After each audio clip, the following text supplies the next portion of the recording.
여러분, 요즘 너무 피곤하시지 않으세요? 매일 아침 일어나기 힘들고 커피를 마셔도 머리가 멍한 느낌. 혹시 그냥 나이가 들어서 그런가 하면서 넘기고 계신가요? 근데 생각해보면은 우리는 이 피로를 푸는 방법을 제대로 배워본 적이 없습니다. 대부분은 퇴근 후에 잠깐 눕고 주말엔 늦잠 자고 또 뭐 보양식 좀 챙겨 먹고 아마 이런 식으로 피로를 풀고 계실 거예요. 하지만 과연 이런 방법이 진짜 만성 피로를 해결해 줄까요? 주변에서도 이런 이야기 정말 많이 들으시죠? 매일 7시간은 자는데 아침마다 몸이 막 무겁고 피곤해. 운동도 하고 건강검진도 정상인데 하루 종일 집중이 안 돼. 커피를 마셔도 기운이 안 나고 오후만 되면 완전히 방전돼. 이건 단순히 잠이 부족해서 생기는 피로가 아닙니다. 생활습관, 식사, 스트레스, 수면 리듬이 막 엉켜버린 만성 피로인 경우가 많습니다. 이 영상을요 끝까지 보시면 왜 내 몸이 이렇게 피곤한지, 그리고 진짜로 피로 푸는 방법이 뭔지 명확하게 이해하실 수 있을 겁니다.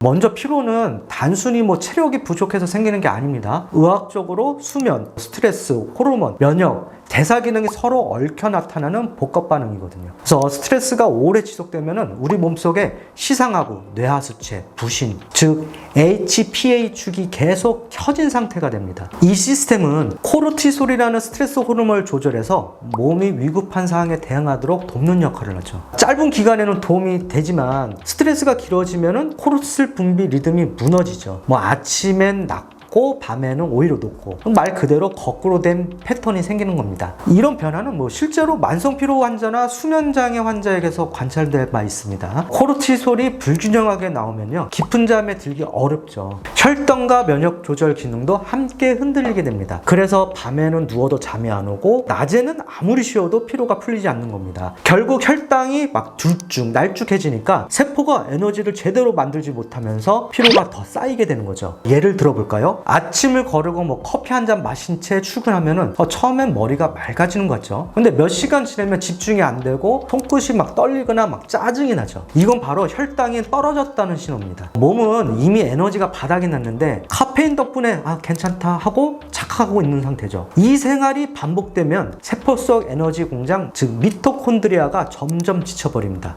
그래서 푹 자도 주말 내내 쉬어도 피로가 풀리지 않는 겁니다. 우리 몸의 세포는요 미토콘드리아라는 자궁장에서 ATP라는 에너지를 만들어내거든요. 이게 바로 우리가 움직이고 생활할 수 있는 연료죠. 그런데 이 스트레스가 길어지거나 영양이 부족하고 잠이 부족하면 이 에너지 공장이 제대로 작동하지를 못하는 겁니다. 미토콘드리아가 지치면요 ATP 생산이 줄고 결국 몸은 충분히 쉬어도 쉽게 피로해집니다. 그리고 밤늦게 스마트폰을 오래 보면 멜라토닌 분비가 억제돼서 숙면이 방해돼요. 하버드 의대의 연구에 따르면요 밤에 실내 조명 안에서 시간을 보낸 사람은 어두운 환경에 있었던 사람보다도 멜라토닌 분비가 절반 가까이 줄고 시작 시점도 약 1시간 반 늦어졌다고 합니다. 이 멜라토닌은 단순히 잠을 유도하는 호르몬이 아니라 몸에 이제 회복을 시작하라 이런 신호를 주는 역할을 합니다. 결국 우리가 쉬고 있다고 생각하지만은 몸속 에너지 시스템은 여전히 일을 하고 있는 거죠. 이런 상태가 반복되면 아무리 자도 피로가 풀리지 않는 이유, 바로 여기에 있었던 겁니다. 많은 분들이 이렇게 말하십니다. 건강검진은 정상인데 왜 이렇게 피곤하죠? 건강검진은 장기나 조직의 구조적 이상을 보는 검사 맞아요. 하지만 에너지 대사나 호르몬 균형처럼 기능적인 문제는 이런 검사로 잡히지 않습니다. 실제로 PNAS 저널에 실린 연구에 따르면요 수치상 정상인 사람 중에서도 ATP 생산 저하나 스트레스 호르몬 리듬 이상이 관찰된 사례가 있었습니다. 즉 정상인데 아픈 사람들이 존재한다는 겁니다. 피로 회복의 첫 걸음은요 수면 리듬 회복이죠. 매일 같은 시간에 자고 일어나는 습관은요 단순한 생활 관리가 아니라 몸의 시간표를 다시 세팅하는 생체의 신호입니다. 리듬이 일정해지면은 스트레스 호르몬, 즉 코르티솔의 분비가 주기적으로 안정돼서 아침엔 에너지가 오르고 밤엔 휴식 모드로 전환됩니다. 연구에 따르면 불규칙한 수면은 아침 코르티솔 상승을 늦추고 밤에는 오히려 높게 유지시켜서 몸이 이제 쉴 시간이다 인식을 못하게 만든다고 합니다. 결국 낮에는 피로가 쌓이고 밤엔 깊은 잠에 들기 어렵게 되는 거죠. 이게 바로 쉬워도 피로가 풀리지 않는 악순환이 되는 겁니다.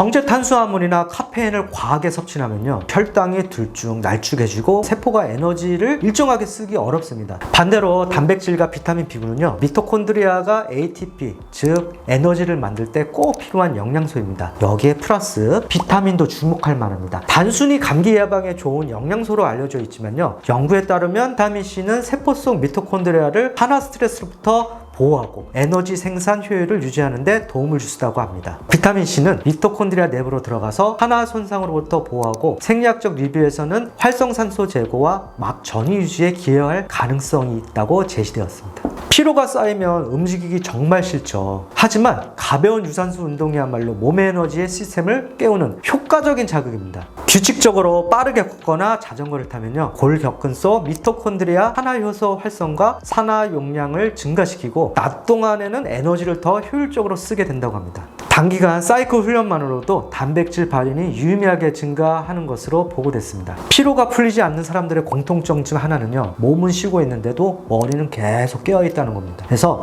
명상, 호흡, 짧은 산책, 또 일기 쓰기 같은 루틴은요, 흥분된 교감신경을 진정시키고 부교감신경을 활성화해서 몸이 회복 모드로 전환되도록 돕습니다. 한 임상 연구에서는요, 8주간의 마음챙김 프로그램이 머리카락 코르티솔을 유의하게 낮추고 스트레스와 불안 수준을 함께 줄였다고 보고됐습니다. 결국 피로 회복의 핵심은요, 몸의 리듬을 되돌리는 것이죠. 수면, 식사, 운동, 스트레스, 이 네 가지 균형을 찾으면요, 세포 에너지의 공장 미토콘드리아가 다시 활발히 작동합니다. 비타민, 영양, 휴식, 움직임, 이 모든 건 결국 하나의 회복 시스템으로 연결돼 있어요. 저는 예전에 피로가 당연한 삶의 일부라고 생각했거든요. 하지만 이젠 아닙니다. 피로는 신호이고 관리하면 반드시 회복된다는 것이에요. 그래서 오늘부터는 피곤하니까 그냥 참자가 아니라 내 몸이 왜 피곤한지 알아보자. 그 순간 회복이 시작됩니다.